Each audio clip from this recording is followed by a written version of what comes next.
वक्त बदल रहा था। रोहतक के जंगल के राजा की ताकत कम हो रही थी और अंधेरे में कुछ जोड़ी लकड़बग्घे इसी मौके का इंतजार कर रहे थे। आइए देखते हैं रोहतक के जंगल की यह रोमांचक कहानी। रोहतक के जंगल में एक समय एक बूढ़ा शेर राज करता था। उम्र बढ़ने के साथ उसकी ताकत कम हो गई थी। एक दिन शेर शिकार पर निकला हुआ था।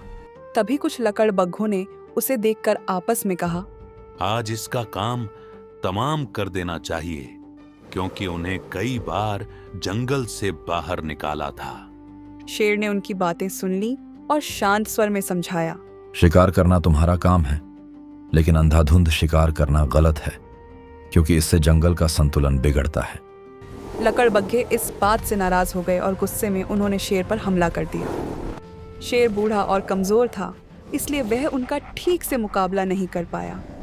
उसी समय झाड़ियों से एक भेड़िया बाहर निकला और लकड़बग्घों से भिड़ गया। थोड़ी देर की लड़ाई के बाद लकड़बग्घे डर कर भाग गए। शेर की जान बच गई। शेर ने भेड़िए का धन्यवाद किया तो भेड़िए ने विनम्रता से कहा, इसमें धन्यवाद की कोई बात नहीं है, क्योंकि शेर हमारे महाराज हैं और उनकी रक्षा करना मेरा धर्म है। शेर भेड़िए की बातों से बहुत प्रभावित हुआ और उसने कहा कि वह उसकी कोई मदद करना चाहता है। अगर शेर सच में मदद करना चाहता है तो उसे एक वादा करना होगा कि जब भी वह उससे कुछ मांगेगा, शेर उसकी बात मानेगा। शेर ने थोड़ी देर सोचकर कहा कि वह हर बात नहीं मान सकता, लेकिन जीवन में एक बार चाहे जैसी भी परिस्थिति हो, मैं तुम्हारी इच्छा पूरी करूंगा। समय बीतता गया और शेर और भी बूढ़ा हो गया। एक दिन उसने पूरे जंगल में ऐलान करवाया, अब जंगल को नए राजा की जरूरत है और जो भी उम्मीदवार है वह सामने आए। ऐलान सुनकर सभी जानवर इकट्ठा हो गए। जंगल पहले से ही 2 हिस्सों में बटा हुआ था।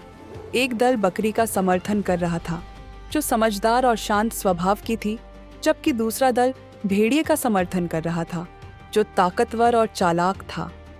जब चुनने की बात आई तो भेड़िया डर गया, क्योंकि बकरी समर्थकों की संख्या अधिक थी। भेड़िया शेर के पास गया और उसे वह वादा याद दिलाया जो उसने उसकी जान बचाने के बदले किया था। उसने शेर से कहा कि आज अपने वादे के अनुसार मुझे बिना किसी वोटिंग के राजा बना दीजिए।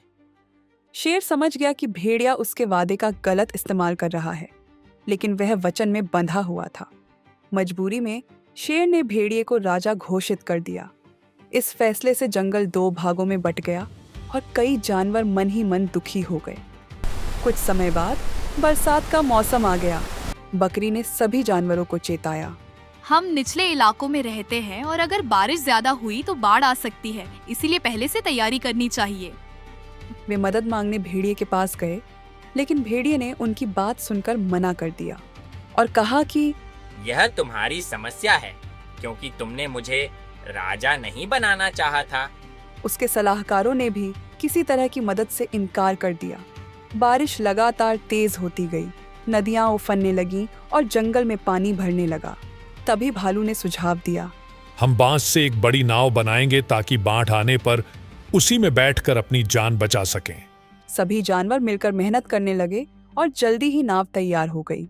दूसरी ओर भेड़िया अपने साथियों के साथ खुश था और सोच रहा था कि अब बाकी सभी जानवर बाढ़ में बह जाएंगे और पूरे जंगल पर सिर्फ उसी का राज रहेगा।